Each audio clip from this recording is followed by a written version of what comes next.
திருவன் சரணம். அதிகௌரவத்துக்குரிய எங்களுடைய கல்யாண மித்ர குருநாதர் புத்தோத்பாதோ ஆரியன் வான்சவின் பாத நமஸ்காரம். இப்போ நாங்கள் பார்ப்போம், ராக தேச மோக என்கிற இந்த ஆசிரவ கிளஸ் தர்மம் என்றால் என்ன அப்படின்றது. ராக தேச மோக என்பது ஆசை, கோபம், மாயை. அப்போ இந்த ஆசை, கோபம் என்கிற இரண்டுக்கும் மத்தியில் தான் இந்த மனிதர்கள் அனைவரும் வாழ்ந்து கொண்டிருக்காங்க. எந்த மதத்தவரை எடுத்து பார்த்தாலும், எந்த மனிதனை எடுத்து பார்த்தாலும் அவர் இருப்பது இந்த ஆசை, கோபத்துக்குள்ள.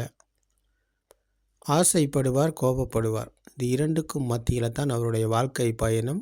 பிறந்ததிலிருந்து சாகும் வரை இதுதான் போய்கொண்டிருக்கிறது. அப்போ இந்த ஆசை, கோபத்துக்கு என்ன காரணம்? மாயை தான். இப்போ மாயை என்பது நாங்கள் அறியாமையில் இருக்கிறதுனால இந்த மாயைக்கு அகப்பட்டு இந்த மாயைக்குள் தான் வாழ்ந்து கொண்டிருக்கிறோம். மனம் சொல்வதை உண்மை என நம்பி வாழ்ந்து கொண்டிருக்கோம். இப்போ மனதுக்கு அடிமையாகி தான் நாங்கள் போய்கொண்டிருக்கோம். அப்போ இந்த போய்கொண்டிருக்கும் இந்த மனதுக்கு அடிமையாகி போய்கொண்டு இருக்கும் வழிதான் இந்த அனுசோத்தை என்று பகவான் புத்தர் அவர்கள் போதனை செய்கிறார்கள். அனுசோத்தை என்பது இந்த ஆற்று நீர் பள்ளத்தை நோக்கி போய்கொண்டிருப்பதைப் போல இது பள்ளத்தை நோக்கி போய்கொண்டிருக்கிறாங்க இந்த மனிதர்கள் அனைவரும். அப்போது அங்கே இருப்பது துன்பம் மட்டுமே. காரணம் என்னென்னா, மனதுக்கு அடிமையாகித்தான் இவர்கள் மனம் சொல்வதை செய்து போய்கொண்டிருக்கிறாங்க.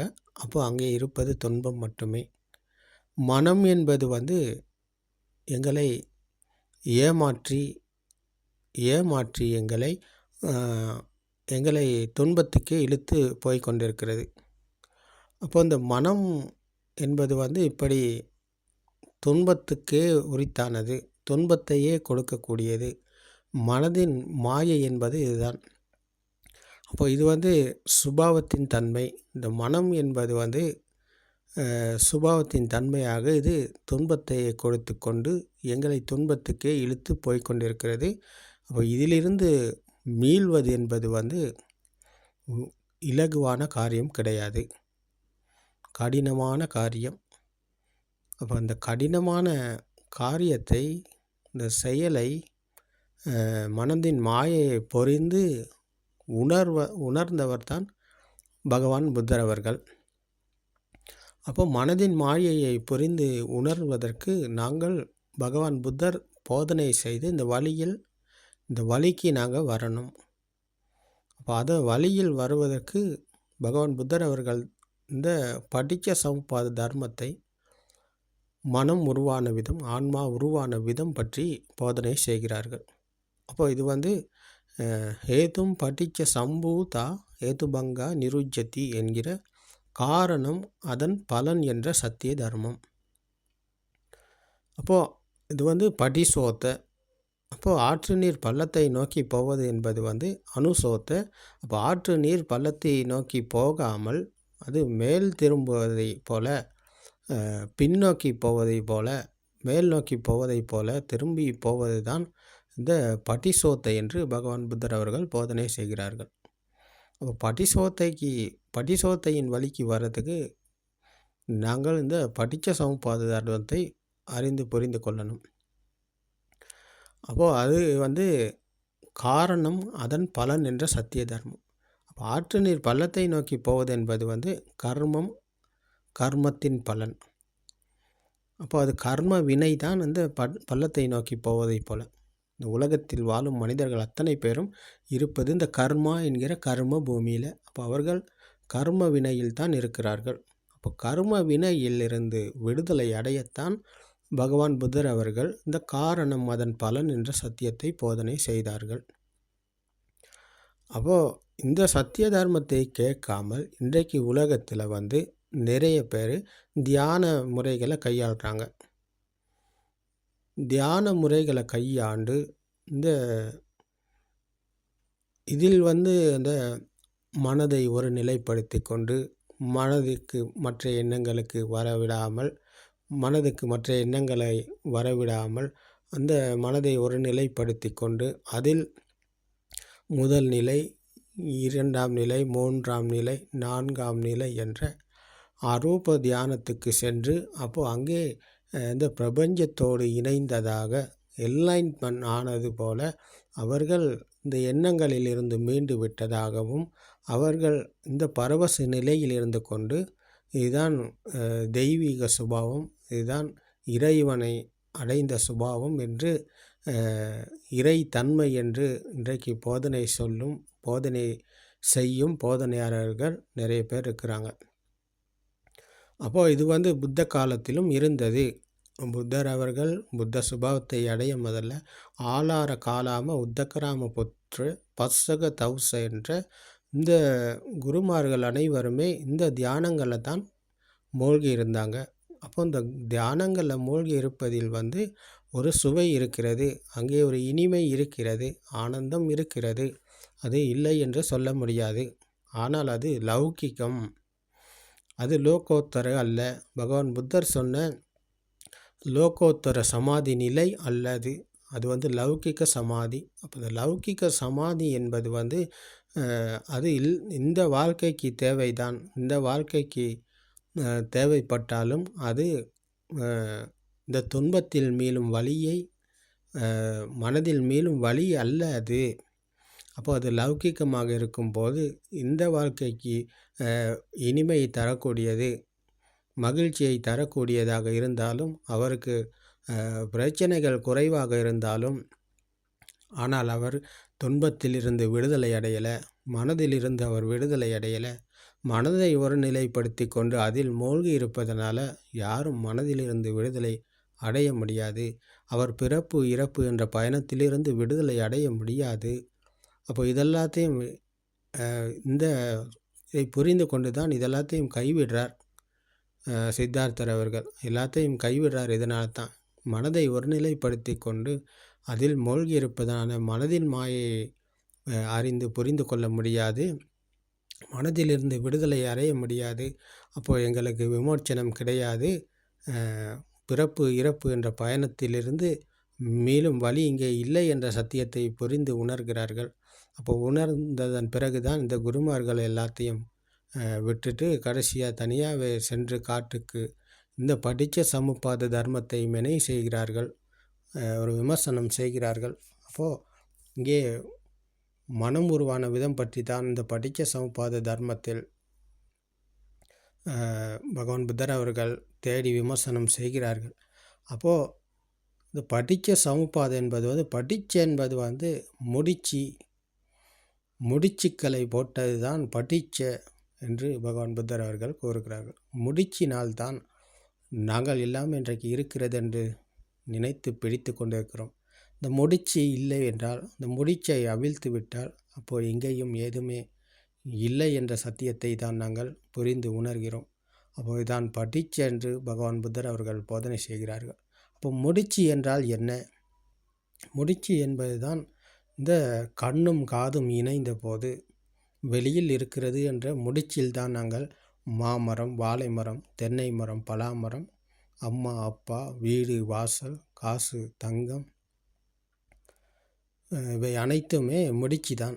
அப்போது இந்த கண்ணும் காது மூக்கு நாக்கு உடம்பு என்கிற இந்த 5 உற்பத்தி நிலையங்கள், 5 சென்சர்கள், இந்த 5 சென்சர்களுக்குள் உள்நுழைந்ததை வெளியில் இருக்கிறது என்ற பிடிப்பில் தான் இந்த முடிச்சை போட்டுக்கொண்டு தான் நாங்கள் வெளியில் பார்க்கிறோம். வெளியில் இருக்கிறது என்று இன்றைக்கி நாங்கள் சொல்கிறோம், இருக்குதுன்னு நினச்சி கொண்டு தான் இருக்கிறோம். அப்போ இந்த உணர்வு பூர்வமான வெளியில் இருக்கிறது என்ற உணர்வில் தான் நாங்கள் வாழ்கிறோம். அப்போ அந்த உணர்வு தான் ஆன்மா என்ற துஷ்டி என்று பகவான் புத்தர் அவர்கள் போதனை செய்கிறார்கள். இப்போ இந்த உணர்வுக்குள் இருந்து கொண்டு மனதுக்கு அடிமையாகி மனம் சொல்வதையே செய்து மனதின் பின் ஓடி ஓடி கடைசியில் நாங்கள் இறந்து போகிறோம். அப்போ அந்த ஆற்று நீர் பள்ளத்தை நோக்கி போவது போல பிறந்ததிலிருந்து சாகும் வரை இந்த மனம் சொல்வதையே நாங்கள் செய்கிறோம். அப்போது மனம் சொல்வது அனைத்துமே பொய், எதுவுமே உண்மை கிடையாது. ஏனென்றால் இந்த சென்சர்களுக்குள் உள்நுழைந்ததை வெளியில் இருக்கிறது என்ற முடிச்சில்தான், பிடிப்பில்தான் நாங்கள் வெளியில் இருக்கிறது என்று பிடித்து கொண்டு அதை அடைய, அதை தன் வசப்படுத்தி கொள்ள, அதை அதை எப்படியாவது கைப்பற்றணும் அப்படின்ற நோக்கத்தில் தான் மனிதன் போய்கொண்டிருக்கிறார். அப்போது இந்த நோக்கத்தில் போகும் மனிதன் ராக தேச என்ற ஆசை, கோபம், மாயைக்குள் தான் இருக்கிறார். ஒரு நேரம் ஆசைப்படுறார், மறுநேரம் கோபப்படுறார். இப்போ இந்த ஆசைக்கும் கோபத்துக்கும் இடையில் நடுவில் தவித்து மனிதன் துன்பத்தில் மூழ்கி இருக்கிறார். அப்போ இந்த ஆசை, கோபம் என்ற துன்பத்தில் இருக்கும் மனிதனுக்கு மனதை ஒரு நிலைப்படுத்தி கொண்டு அதில் மூழ்கி இருப்பதனால அவர் துன்பத்தில் மேலும் வழி அவருக்கு கிடையாது. அவர் தற்காலிகமான இன்பத்தில் இருக்கிறார். அது தற்காலிகமானது, அது நிரந்தரமானது கிடையாது. அதுதான் லௌகிக்கம் என்று பகவான் புத்தர் அவர்கள் போதனை செய்தார்கள்.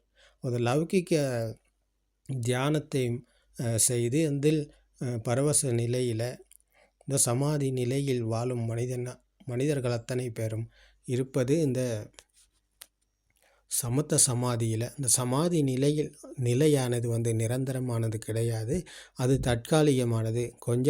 கொஞ்ச காலத்துக்கு ராகதேச என்ற ஆசை, கோபம், மாயிலிருந்து அவர் விடுதலை பெறலை, நிரந்தரமான விடுதலை அவர் அடையலை. அப்போது பகவான் புத்தர் அவர்கள் போதனை செய்யும் இந்த படிச்ச சமுப்பாத தர்மமானது மனம் உருவான விதம் பற்றி ஒரு மனிதர் அறிந்து கொண்டு சத்திய தர்மத்தை கேட்டு அதை அறிந்து கொள்பவர் ஸ்ருதவத் ஆர்ய ஸ்ராவகர் என்ற ஆர்ய சுபாவத்துக்கு வருகிறார். அவர்தான் ஆரியர். பகவான் புத்தர் சென்ற வழிக்கு வந்தவர் இவர்தான், சத்திய தர்மத்தை கேட்பவர். அப்போ கேட்டு இவர் இந்த மனம் உருவான விதம் பற்றி அறிந்து கொள்ளுகிறார். காரணம், அதன் பலன் என்ற சத்திய தர்மத்தை தான் அவர் அறிந்து புரிந்து கொள்ளுகிறார். அப்போது காரணம்தான் உற்பத்தி நிலையங்கள், பலனாக வந்தது ஆன்மா என்ற துஷ்டி. உற்பத்தி நிலையங்களால் உள்நுழைந்ததை வெளியில் இருக்கிறது என்று பிடித்து கொண்ட துஷ்டி தான் ஆன்மா என்ற துஷ்டி. அப்போது இந்த துஷ்டியானது தான் முடிச்சு. இந்த முடிச்சில்தான் நாங்கள் முடிச்சை போட்டுக்கொண்டு தான் அவிழ்க்க முடியாமல் இடியாப்ப சிக்கலை போல சிக்கி இந்த உலகத்தில் வாழ்ந்து கொண்டு இருக்கிறோம். அப்போது இந்த சிக்கலை அவிழ்த்தார்கள், இந்த முடிச்சை அவிழ்த்தார்கள் பகவான் புத்தர் அவர்கள். இந்த முடிச்சு எப்படி போடப்பட்டது என்ற சத்தியத்தை நாங்கள் காணும்போது முடிச்சு அவிழப்படுகிறது. அப்போ இதுதான் காரணம், அதன் பலன். காரணத்திலிருந்து நாங்கள் மீண்டால் அதன் பலன் என்ற ஆன்மா என்ற துஷ்டியிலிருந்து மீள்வோம் என்ற சத்தியத்தை பகவான் புத்தர் அவர்கள் போதனை செய்கிறார்கள். அப்போது காரணத்தில் இருந்து நாங்கள் மீள இந்த சத்திய தர்மத்தை கேட்கணும், ஸ்ருதவத் ஆர்ய ஸ்ராவகராகணும். அப்போ ஸ்ருதவத் ஆர்ய ஸ்ராவகருக்கு இந்த சத்திய தர்மம் கேட்கும்போது அவர் மெனை செய்கிறார், ஒரு விமர்சனம் செய்கிறார். இது உண்மைதானே, சத்தியம்தானே, கண்ணுங்களுக்கு தெரிவது தானே நாங்கள் வெளியில் இருக்கிறது என்று சொல்கிறோம், காதுக்கு கேட்பதை தானே வெளியில் இருக்கிறதுன்னு சொல்கிறோம். அப்போ அதில் தானே நாங்கள் வாழ்கிறோம், அதை தானே நாங்கள் உணர்கிறோம். இப்போ வாழை மரம் என்கிற போது கண்களுக்கு தெரிந்தது வர்ணம், காதுக்கு கொடுத்தார்கள் சத்தத்தை, இது வாழை மரம் என்று. அப்போ வாழை மரம் என்பது கண்ணும் காதும் இணைந்தது. அப்போ கண்ணும் காதும் இணைந்தது வெளியில் இருக்கிறதா? கண் இல்லை என்றால், காதும் இல்லை என்றால், அப்போது சென்சர்கள் இல்லை என்றால், அப்போ வெளியில் ஏதாவது எங்கேயாவது இருக்கிறதா? வெளியில் இல்லை, வெளியில் ஏதும் இல்லை, ஒன்றும் இல்லை. அப்போ வெளியில் இல்லாததை தான் நாங்கள் மனதில் இருப்பதை தான் வெளியில் இருக்கிறது என்று சொல்லிக்கொண்டு நினைத்து கொண்டு அந்த உணர்வில் தான் வாழ்ந்து கொண்டிருக்கிறோம். அப்போ அந்த உணர்வில் வாழும் மனிதர்கள் அத்தனை பேரும் இருப்பது ஆன்மா என்ற துஷ்டிக்குள்ள. அப்போ துஷ்டியிலிருந்து மீள்வதற்கு இந்த சத்திய தர்மத்தை கேட்கும் ஸ்ருதவத் ஆர்ய ஸ்ராவகர் இந்த சத்திய தர்மத்தை கேட்டு புரிந்து நடைமுறையில் கையாளும் போது அவர் வெளியில் இருக்கும் உலகத்திலிருந்து மீள்கிறார். அப்போ வெளியில் அல்ல எதுவுமே, வெளியில் எங்கேயும் ஏதும் கிடையாது, வெளிப்புறத்தில் ஒன்றுமே கிடையாது. நாங்கள் எல்லாமே நினைக்கிறோம், நினைத்து கொண்டு தான் வெளியில் இருக்கிறது என்று பார்க்கிறோம், கேட்கிறோம், உணர்கிறோம். அப்போது திட்ட சுத்த முத்த என்று பகவான் புத்தர் அவர்கள் இதைத்தான் கூறினார்கள், பார்ப்பது, கேட்பது, உணர்வது. அப்போ இந்த உற்பத்தி நிலையங்களுக்குள் உள்நுழைந்ததை நாங்கள் பார்க்குறோம், கேட்குறோம், உணர்கிறோம். அப்போது அப்போ அது வெளியில் இல்லை. வெளியில் இல்லாததை நாங்கள் இருக்கிறது என்று பிடிப்பில் இருக்கிறோம். அந்த பிடிப்பில் இருந்து தான் நாங்கள் சத்தியத்தை உணரும்போது உணர்கிறோம். அப்போ சத்தியத்தை உணரும் போது வெளியில் இல்லை என்ற சத்தியத்தை உணரும் போது அப்போ வெளி உலகத்திலிருந்து நாங்கள் மீள்கிறோம். அதான் காம பூமியிலிருந்து விடுதலை அடைந்த சுபாவம் இதான் சத்திய ஞானம் என்று பகவான் புத்தர் அவர்கள் போதனை செய்கிறார்கள். அப்போ இந்த சத்திய ஞானம் அடைந்தவர் வெளி உலகத்திலிருந்து மீள்கிறார், காம பூமியிலிருந்து மீள்கிறார். அப்போது அவர் மனம் மனதுக்குள் அவருக்கு உலகம் இருக்கிறது. மனதில் அவர் உண்மையாக இருக்கிறது என்ற துஷ்டியிலிருந்து மீண்டாலும் சமிக்கையில் மனதில் அவருக்கு உலகம் இருக்கிறது. அப்போ மனதில் மீளும் வழியில் தான் அவருடைய பயணம் மேற்கொள்ளப்படுகிறது. அப்போ அவர் மேற்கொள்வது கிடையாது.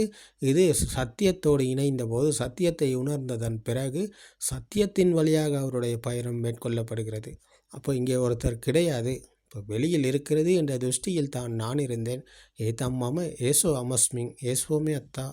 நான் என்னுடைய ஆன்மா வெளியில் இருக்கிறது என்று எடுத்துக்கொண்டது. வாழைமரம் வெளியில் இருக்கிறது என்று எடுத்துக்கொண்ட எண்ணம் தான் நான்.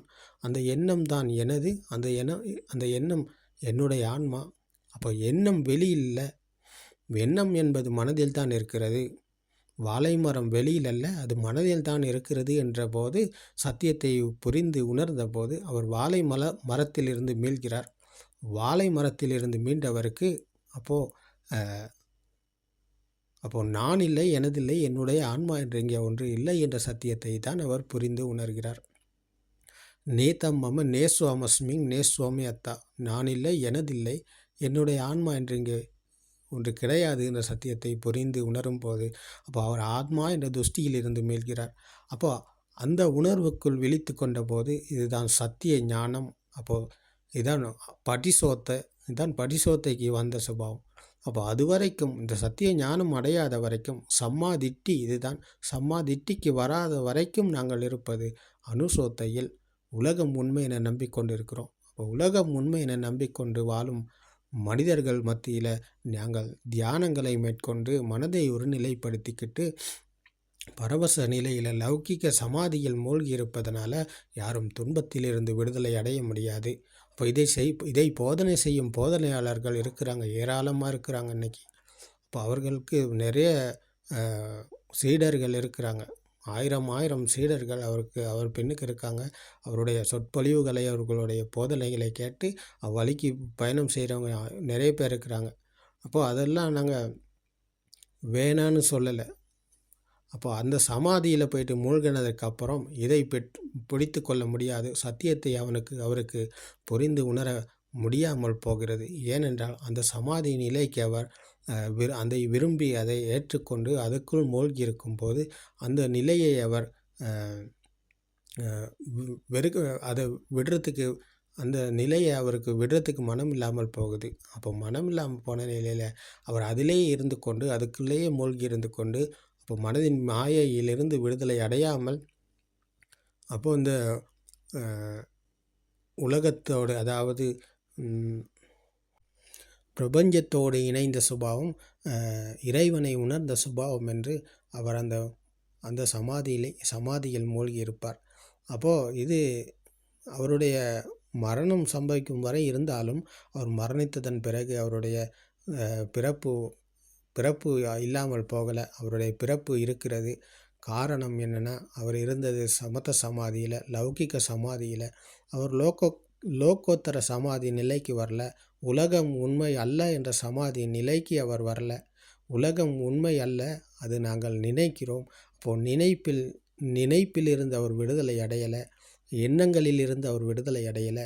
ஒரு எண்ணத்தில் மூழ்கி இருந்து கொண்டு மற்ற எண்ணங்களை வரவிடாமல் ஒரு நிலையில் இருந்து கொண்டு அப்போது அந்த சமாதி நிலையில் இருந்ததனால அவர் மரணத்திலிருந்து விடுதலை அடையலை. சத்தியத்தை அவருக்கு புரிந்து கொள்ளாமல் அவர் மரணத்தை சந்திக்கிறார். அப்போது மரணித்தவர் மீண்டும் பிறக்கிறார்.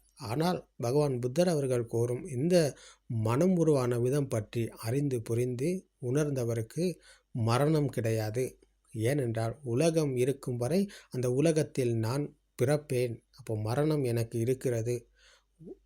வாழை மரம் இருக்கிறது என்ற துஷ்டியில் இருக்கும் மனிதனுக்கு அப்போது அந்த வாழை மரம் இருக்கும் வரைக்கும் அந்த வாழை மரத்தின் மீது எனக்கு ஆசை கோபம் மாயை இருக்கிறது. அப்போ அந்த ராக தேச மோக என்ற ஆசை கோபம் மாய்க்குள் இருக்கும் நான் வாழை மரம் இருக்கும்போது அப்போ அந்த வாழை மரம் என்ற உலகத்தில் நான் இருக்கிறேன். அப்போ அந்த ஆசை கோபம் மாயையின் காரணமாக மரணம் எனக்கு இருக்கிறது. அப்போ நான் இருக்கும் வரை எனக்கு மரணம் இருக்கிறது. அப்போ நான் இறந்ததன் பிறகு மீண்டும் பிறப்பேன். அப்போ அந்த பிறப்பு இறப்பு என்ற பயணம் முடிவு கிடையாது.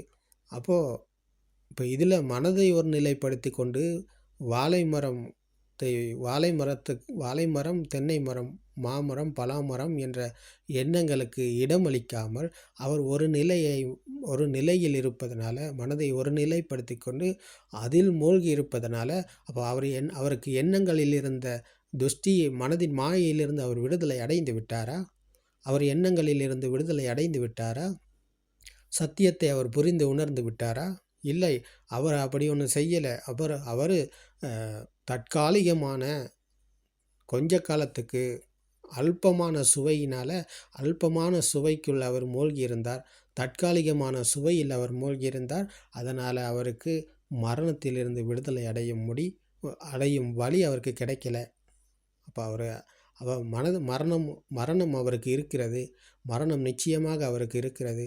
அவர் மூச்சு நிற்கும் வரை அவர் இந்த இல்லற வாழ்க்கையில் அவர் மகிழ்ச்சியாக இருப்பார். அங்கே ஆனந்தம் இருக்கிறது, அமைதி இருக்கிறது. ஏனென்றால் இந்த லௌகிக சமாதியிலும் ஒரு சுவை இருக்கிறது. அந்த சுவை இல்லாமல் போகலை. அப்போது இதே தான் பகவான் புத்தர் அவர்கள் கூறுகிறார்கள். இந்த லோகோத்தர் சமாதி நிலையில் இதே சுகம் இருக்கிறது, இந்த சுவை இருக்கிறது, மகிழ்ச்சி இருக்கிறது. ஆனால் அவர் மரணத்தின் பின் பிறக்க மாட்டார். இதுதான் பகவான் புத்தர் கூறும் பரம சத்தியம். மரணத்தின் பின் அவருக்கு பிறப்பு என்பது கிடையாது. ஏனென்றால் மரணத்தை வென்று விட்டார். மரணிப்பதற்கு அவரும் இல்லை இங்கே. அப்போ மாமரம் இருக்கிறது என்ற எண்ணத்தில் தான் நான் இருந்தேன். அப்போ எண்ணம் என்பது உண்மை கிடையாது, அது வெளியில் அல்ல, மனதில் தான் இருக்கிறது என்று புரிந்து கொண்ட போது மாமரம் வெளியில் அல்ல, அது மனதில் தான் இருக்கிறது, அது ஒரு எண்ணம் என்ற சத்தியத்தை புரிந்து கொண்ட போது அவர் காம பூமியிலிருந்து விடுதலை அடைகிறார். மாமரத்திலிருந்து அவர் விடுதலை அடைகிறார். அப்போ மாமரத்தின் மீது அவருக்கு இருந்த ஆசை கோபம் மாயை கிடையாது. அப்போ அவருக்கு மாமரத்திலிருந்து விடுதலை அடைந்தவருக்கு மாமரத்தை பற்றின ஆசையும் கிடையாது, கோபமும் கிடையாது. அந்த மாயையிலிருந்து அவர் விடுதலை அடைகிறார். அப்போ மாமரத்திலிருந்து விடுதலை அடைந்தவருக்கு மீண்டும் மாமரம் உண்மையாகாது. அவருக்கு மாமரத்தை பிடித்து கொள்ள மாட்டார். மாமரம் என்ற முடிச்சிலிருந்து அவர் முடிச்சை அவிழ்த்தவர். மீண்டும் அவருக்கு முடிச்சு விழாது. அப்போ இதுதான் லோகோத்தர சமாதி நிலை. அப்போ இந்த சமாதி நிலையானது எந்நேரமும் இருக்கக்கூடியது. அவருடைய மூச்சு நிற்கும் வரை அவருடைய செயல்பாடுகள் நடக்கும். கண்ணுக்கு வர்ணம் தெரியும், காதுக்கு சத்தம் கேட்கும், மூக்குக்கு வாசனை மற்றும் துர்நாற்றம், நாக்குக்கு சுவை, உடம்புக்கு குளிர் உஷ்ணம் இறுக்கமான பாரமான இந்த ஸ்பர்சங்கள் அவரால் உணர முடியும். எல்லாமே நடக்கும். வழக்கம் போல் அவருடைய எல்லா செயல்பாடுகளும் நடக்கும். எந்த துறையில் அவர் இருக்கிறாரோ அந்த துறையில் அவர் வழக்கம் போல் அவருடைய செயல்பாடுகள் எல்லாமே நடக்கும். ஆனால் அவர் இந்த உலகத்திலிருந்து மீண்டவர், உலகத்திலிருந்து விடுதலை அடைந்தவர், உலகத்தை வென்றவர், மரணத்தை வென்றவர். அப்போ மரணிப்பதற்கு அவர் இல்லை. அப்போ இங்கே வெளியில் இருக்கிறது என்ற துஷ்டியில் அவர் இருந்தார். அப்போ வெளியில் இல்லை என்ற துஷ்டியிலிருந்து மீண்டவருக்கு அப்போ வெளியில் இல்லை, இது மனதில் தான் என்ற சத்தியத்தை புரிந்து உணர்ந்தவருக்கு வெளியில் அப்போ உலகம் இல்லை என்றால் அப்போ உலகத்தின் மீது அவருக்கு விருப்பம் இல்லை, வெறுப்பும் இல்லை. அப்போ வெறுப்பும் இல்லாமல் போனால் அப்போ அவர்தான் மத்திய நிலையத்துக்கு வந்தவர். பகவான் புத்தர் அவர்கள் கூறிய மத்திய ஞானம் என்ற மத்திய நிலையத்துக்கு வந்தவர் தான். அப்போ இரண்டு பக்கமும் அவர் கிடையாது. ராக தேச என்ற இரண்டு பக்கமும் அவர் இல்லை.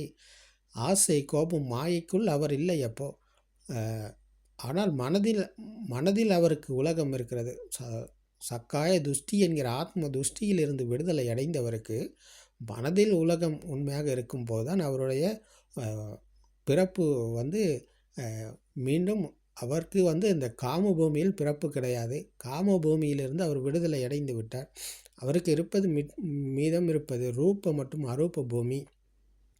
அப்போ இதுதான் பகவான் புத்தர் அவர்கள் கூறுகிறார்கள். காம பூமியிலிருந்து விடுதலை அடைந்தவர் மீண்டும் அவர் பிறக்க மாட்டார் காம பூமியில். அவர் காம பூமியில் இடம் கிடையாது. வாழை மரம் வெளியில் இல்லை என்ற சத்தியத்தை புரிந்து உணர்ந்து பிரத்யக்ஷம் அடைந்த போது அவர் வாழை மரம் என்ற காம பூமியிலிருந்து விடுதலை அடைகிறார்.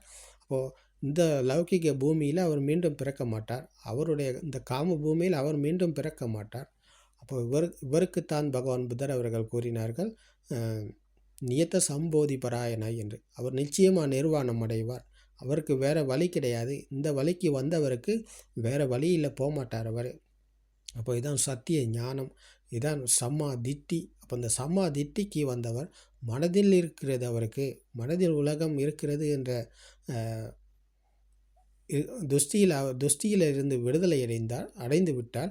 ஆனால் சமிக்கையில் அவர் இருக்கிறார்.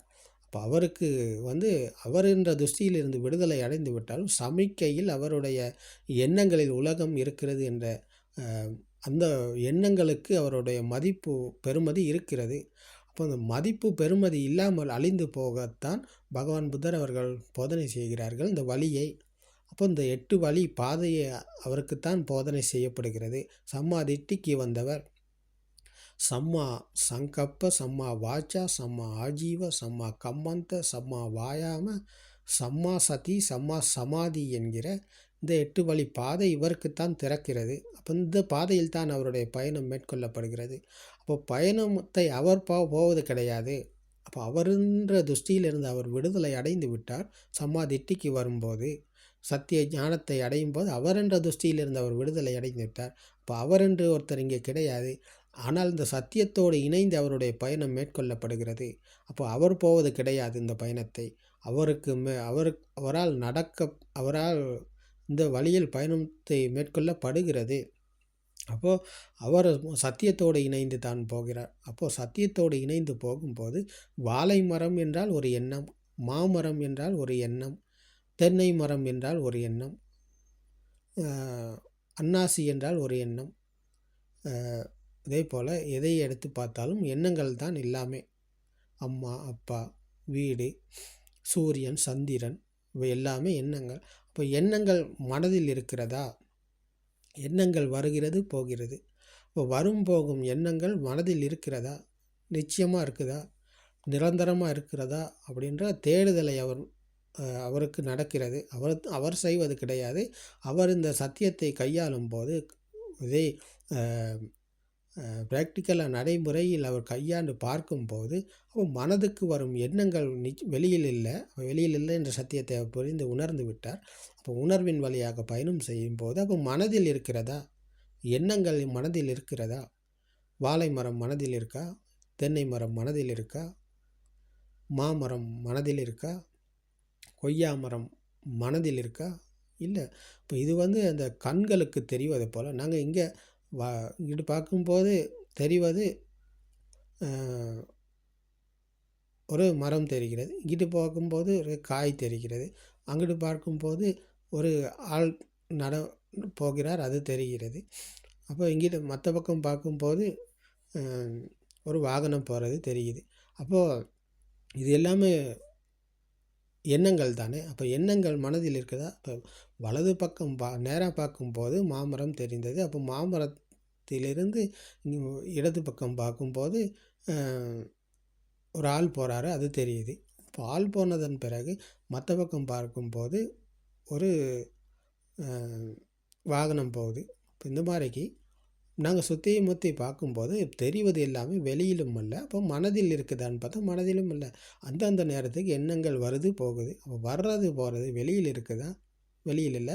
மனதில் இருக்கா? மனதிலும் இல்லை. அப்போ எங்கே இருக்குது? இப்போ எங்கேயுமே இல்லையே, எதுவுமே எங்கேயுமே இல்லையே. அப்போ இந்த சத்தியத்தை தான் அவர் புரிந்து உணர்கிறார். அப்போ எங்கேயும் ஏதும் இல்லை என்ற சத்தியத்தை புரிந்து உணரும் போது அவர் மனதிலிருந்து மீள்கிறார். அப்போ மனதுக்கு இருந்த பெருமதியும் அவருடைய அந்த பெருமதி இல்லாமல் போகிறது, பெருமதி அழிந்து போகிறது. இப்போ மனதுக்குள்ள எண்ணங்களுக்கு அவருடைய பெருமதி இருந்தது, அந்த பெருமதியும் மதிப்பும் அழிந்து போகிறது, அது கரைந்து போகிறது. அப்போ கரைந்து போனதன் பிறகு அப்போ எண்ணங்கள் வழக்கம் போல் வரும் போகும். ஆனால் அதுக்கு உள்ள வேல்யூ இல்லாமல் போயிடுச்சு. வேல்யூ இல்லாமல் போனதுக்கப்புறம் அதுக்குள்ள மதிப்பு இல்லை. அப்போ அது வந்த கண்களுக்கு தெரிவது போல் அது எண்ணங்கள் மனதுக்கு வருது போகுது. காதுக்கு சத்தம் கேட்பது போல் மனதுக்கு எண்ணங்கள் வருது போகுது. அப்போ சாதாரண ஒரு விடயம். அப்போ இந்த சாதாரணமான விடயம் இந்த சென்சர்களுக்குள் வருது போகுது உள்நுழையுது. அது வெளியிலும் இல்லை மனதிலும் இல்லை என்ற சத்தியத்தை அவர் புரிந்து உணர்கிறார். உணர்வுக்குள் அவர் அந்த உணர்வுக்குள் விழித்து கொள்ளும் போது அவர் இந்த மனதின் மாயிலிருந்து தான் விடுதலை அடைகிறார். அப்போது இதே வழியைத்தான் இந்த சமத்த தியானத்தை மேற்கொள்கிறவர்களும் சொல்கிறாங்க. ஆனால் இது பிழை என்று பகவான் புத்தர் அவர்கள் சொல்லலை. சமத்த தியானத்தை மேற்கொள்கிற இந்த சமத்த தியானிகள் வழியை சொல்கிறாங்க, இதுதான் நடக்குது அப்படின்னு சொல்லி. ஆனால் அவர்கள் சொல்வது அனைத்துமே இந்த பகவான் புத்தர் அவர்கள் போதனை செய்யும் இதே வழியிலும் இதே தான் நடக்கிறது. ஆனால் இது பட்டிச்ச சமுப்பாத தர்மத்தை புரிந்து உணர்ந்து பிரத்யக்ஷ தர்மமாக இது வருகிறது. அது லௌகிக்க வழியாக வருகிறது. அது அழிந்து போகக்கூடியது. ஆனால் பகவான் புத்தர் அவர்கள் கூறும் இந்த சத்தியமாவது அழிந்து போவது இல்லை. இது இல்லாமல் போவது கிடையாது. இது புரிதலினூடாக வருவது. அது புரிதலினூடாக வருவது அல்ல. அது மனதை ஒரு நிலைப்படுத்தி கொண்டு அதில் மூழ்கி இருப்பதனால் வரக்கூடியது. அது சமத்த தியானத்தை மேற்கொள்கிறவர் மனதை ஒரு நிலைப்படுத்தி கொண்டு அதில் மூழ்கி இருப்பதனால அதுக்குள் ஒரு சுவை இருக்கிறது. அதில் ஒரு சாந்தமான இனிமையான சுவை இருக்கிறது. அது லௌகிக்க சமாதி நிலை. ஆனால் மனதிலிருந்து முற்றுமுழுதாக வெளியே உலகத்திலிருந்து விடுதலை அடைந்து மனதிலும் இருந்து விடுதலை அடையும் போது அங்கே ஒரு சுவை இருக்கிறது. அது சாந்தமான இனிமையான சுவை இருக்கிறது. இது லோகோத்தர சமாதி நிலை. அப்போ இது விதர்சனா சமாதி நிலை. அப்போ அந்த விதர்சனா சமாதி நிலையை தான் பகவான் புத்தர் அவர்கள் இந்த உலகத்துக்கு போதனை செய்கிறார்கள். அப்போது மனதிலும் வெளியிலும் இல்லை, அப்போ மனதிலும் உலகம் இல்லை. இப்போது எண்ணங்களுக்கு வேல்யூ கிடையாது. மனதுக்கு எண்ணங்கள் வரும் போகும், எண்ணங்கள் கொண்டு போய்கொண்டு இருக்குது. ஆனால் அதுக்கு மதிப்பும் இல்லை, பெருமதியும் இல்லை. அப்போ பெருமதியும் மதிப்பும் இல்லை என்பது தான் இங்கே ராக தேச மோக என்ற ஆசை கோபம் மாயிலிருந்து அவர் முற்றுமுழுதாக விடுதலை அடைகிறார். அப்போது அவர் ஆசையிலும் அவர் இல்லை, கோபத்திலும் அவர் இல்லை, மாயையிலும் அவர் இல்லை. அப்போது இது எல்லாமே தனிந்த நிலை, எல்லாமே கரைந்த நிலை. அப்போ கரைந்த நிலையில் அவர் சாந்தமான இனிமையான சுவையில் இருப்பார். இப்போ இந்த சுவையானது லௌகிக்க சமாதியில் கிடையாது. இந்த சுவையானது லௌகிக்க சமாதியில் இருக்கிறது. அது லௌகிக்கமானது. அது எந்த நேரமும் நிலையானது கிடையாது, அழிந்து போகக்கூடியது. ஆனால் பகவான் புத்தர் அவர்கள் கூறும் இந்த லோகோத்தர சமாதி நிலையானது, இந்த விதர்சன சமாதி நிலையானது அழிந்து போகக்கூடியது கிடையாது. அது நிரந்தரமான சமாதி நிலை. இதுதான் அனிமித்த சமாதி என்று பகவான் புத்தர் அவர்கள் போதனை செய்தார்கள். அனிமித்தம் என்றால் நிமித்தங்கள் அனைத்தும் பொய்யானது, கற்பனை என்ற சத்தியத்தை புரிந்து உணர்ந்தவர் நிமித்தங்களிலிருந்து விடுதலை அடைந்த சமாதி நிலை அனிமித்த சமாதி. அனிமித்த சுஞ்சத்தை அப்ரணீத்த சேத்த விமுக்தி என்று பகவான் புத்தர் அவர்கள் இதைத்தான் போதனை செய்தார்கள். அனிமித்த சுஞ்சத்தை என்றால் ஏதும் இல்லை, ஒன்றும் இல்லை. அனிமித்தம் நிமித்தங்களுக்குள் நிமித்தங்கள் எல்லாமே நிமித்தங்களுக்குள், அதாவது எண்ணங்களுக்குள் வேல்யூ இருந்தது, மதிப்பு இருந்தது. அப்போ அந்த எண்ணங்களுக்குள்ள மதிப்பும் பெருமதியும் அழிந்து போனதன் பிறகு அப்போது நிமித்தங்களில் இருந்து அவர் விடுதலை அடைந்த ஒரு சமாதி நிலை, அதான் அனிமித்த சமாதி நிலை. அப்போது இந்த சுஞ்சத்தை என்ற ஏதும் இல்லை, ஒன்றும் இல்லை என்ற சுஞ்சமான நிலைக்கு அவர் வருகிறார். அனிமித்த சுஞ்சத்தை அப்ரணீத்த. அப்போ புனிதம் என்ற இந்த உலகத்தில் எதுவுமே கிடையாது. அப்ரணீத்த என்று எதுவும் இல்லை என்ற சத்தியத்தை புரிந்து உணர்ந்து அவர் பிரத்யட்சம் அடைகிறார். அப்போது புனிதம் என்று எதுவுமே இங்கே ஒன்று கிடையாது என்ற நிலையில் வரும்போது அவர் புனித தன்மையை அடைகிறார். இதுதான் புனிதத்தன்மை. அப்போது புனிதத்தன்மையை அடைந்த அவர் சேத்த விமுக்தியை அடைகிறார், சித்த விமுக்தியை அடைகிறார். தான் மனதில் மீண்ட வழி, மனதிலிருந்து விடுதலை அடைந்த சுபாவம் என்று பகவான் புத்தர் அவர்கள் போதனை செய்கிறார்கள். அப்போ இந்த மனதிலிருந்து முற்று முழுதாக விடுதலை அடைந்தவர் சமத்த தியானத்தில் அல்ல மனதிலிருந்து முற்றுமுழுதாக விடுதலை அடைகிறார். இது லோகோத்தர சமாதி நிலை, இது விதர்சனா சமாதி நிலை. அப்போ இந்த விதர்சனா சமாதி நிலையானது அழிந்து போகக்கூடியதல்ல, நிரந்தரமான சமாதி. அவருடைய மூச்சு நிற்கும் வரை அவருடைய சமாதி நிலையானது நிரந்தரமாகத்தான் இருக்கும். அப்போ அது எங்கேயும் ஏதும் இல்லை என்ற சத்தியத்தை புரிந்து உணர்ந்ததன் வழியாக வந்ததே தவிர, அதை நினைத்து யாராலும் பெற்றுக்கொள்ள முடியாது. நினைத்து யாராலும் இதை அடைய முடியாது. சத்தியத்தை புரிந்து உணர்ந்து அதற்குள் நாங்கள் சத்தியத்துக்கோடு விழித்து கொண்டது போது விழிப்புணர்வின் காரணமாக நாங்கள் இந்த சத்தியத்தை புரிந்து உணர்கிறோம். அதன் வழியாக வந்ததே இந்த சமாதி நிலை. அதன் வழியாக வந்த நிலையானது தான் விதர்சனா சமாதி நிலை. அது நினைத்து பெற்றுக்கொள்ளக்கூடியது அல்ல. இதை சத்தியத்தை புரிந்து உணர்ந்து பிரத்யக்ஷம் அடைந்த நிலை இதுதான் என்று பகவான் புத்தர் அவர்கள் போதனை செய்கிறார்கள். அப்போ இது இன்றைக்கு உலகத்துக்கு கேட்குது என்றால் ஆச்சரியமான, அற்புதமான, பொறிப்படையக்கூடிய ஒரு காம்பீரமான சத்திய தர்மம் தான் இன்றைக்கு உங்களுக்கு எல்லாமே கேட்குது. காரணம் என்னென்னா, இதுவரைக்கும் யாருமே இதை போதனை செய்யலை. 2500 வருடங்களுக்கு முன்பு போதனை செய்யப்பட்ட காம்பீரமான பகவான் புத்தர் அவர்கள் போதனை செய்த இந்த காம்பீரமான பரம புனிதமான சத்திய தர்மம் பல வருடங்களாக இது பூமிக்கு அடியில் புதைந்து கிடந்ததை போல இது மகா பொக்கிஷமாக கிடந்ததை எங்களுடைய கல்யாண மித்ர குருநாதர் அவர்கள் இதை பரிசீலனை செய்து தோன்றி எடுத்து பரிசீலனை செய்து கையாண்டு இது பிரத்யட்சம் அடைந்த நிலையில் இன்றைக்கு உலகத்துக்கு போதனை செய்கிறார். அவ்வழியில் நாங்களும் பயணித்தோம். இதை கேட்டு அறிந்து புரிந்து உணர்ந்து வழியில் நடைமுறைக்கு வந்து கையாண்டு இதை உங்களுக்கு இன்றைக்கு போதனை செய்யப்படுகிறது என்றால் ஆச்சரியம், அற்புதம், காம்பீரம். அப்போது இது நீங்களும் கையாளுறீங்க சொன்னால் இதை நடைமுறையில் கையாளும் போது அப்போ அங்கே தான் புத்த சாசனம் மறுமலர்ச்சி அடைகிறது. அப்போது இந்த சத்திய தர்மத்தை புரிந்து உணர்ந்து பிரத்யட்சம் அடைந்தவர் காரணம் அதன் பலன் என்ற சத்தியத்தை தான் புரிந்து உணர்கிறார். ஏத்தும் படிச்ச சம்பூத்தா ஏத்தும் நிருத்தா நிருஜத்தி. காரணம் இருக்கும் வரை அதன் பலன் இருக்கும். காரணத்திலிருந்து நாங்கள் மீண்டபோது அதன் பலன் என்ற துஷ்டியிலிருந்து மீள்கிறோம். அப்போ துஷ்டியிலிருந்து விடுதலை அடைந்தவருக்கு எதுவும் இல்லை, ஒன்றும் இல்லை. அப்போ ஏதும் இல்லை, ஒன்றும் இல்லை என்ற சத்தியத்தை புரிந்து உணர்ந்தவர் அப்போது ஏதும் இல்லை, ஒன்றும் இல்லை என்றால் அப்போ நானும் இல்லை இங்கே. அப்போது எல்லாமே சூன்யமான நிலை. இதுதான் ஏதும் இல்லை, ஒன்றும் இல்லை. அப்போ இதுதான் சேத்த விமுக்தி, சித்த விமுக்தி என்று பகவான் புத்தர் அவர்கள் போதனை செய்தார்கள். மனதில் விடுதலை அடைந்த சுபாவம், மனதின் மாயிலிருந்து விடுதலை அடைந்த சுபாவம் இதுதான். அப்போது சலாயத்தன லோக்கோ சலாயத்தன நிரோதோ நிப்பானோ என்று பகவான் புத்தர் அவர்கள் இதைத்தான் போதனை செய்தார்கள். சலாயத்தன என்றால் 6 உற்பத்தி நிலையங்கள்: கண், காது, மூக்கு, நாக்கு, உடம்பு மற்றும் மனது. அப்போ இந்த 6 உற்பத்தி நிலையங்களால் உருவானது தான் உலகம். அது எங்கேயும் இல்லை, வெளியிலும் இல்லை, மனதிலும் இல்லை, எங்கேயும் இல்லை, ஒன்றும் இல்லை. அப்போ இந்த சத்தியத்தை புரிந்து உணர்ந்தவர் சலாயத்தன லோக்கோ சலாயத்தன நிரோதோ நிப்பானோ 6 உற்பத்தி நிலையங்களில் இருந்து விடுதலை அடைகிறார், நிர்வாணம் அடைகிறார். இதுதான் பகவான் புத்தர் அவர்கள் கூறிய மகா காம்பீரமான பரம பூஜிக்கக்கூடிய பரம சத்தியமே தான்.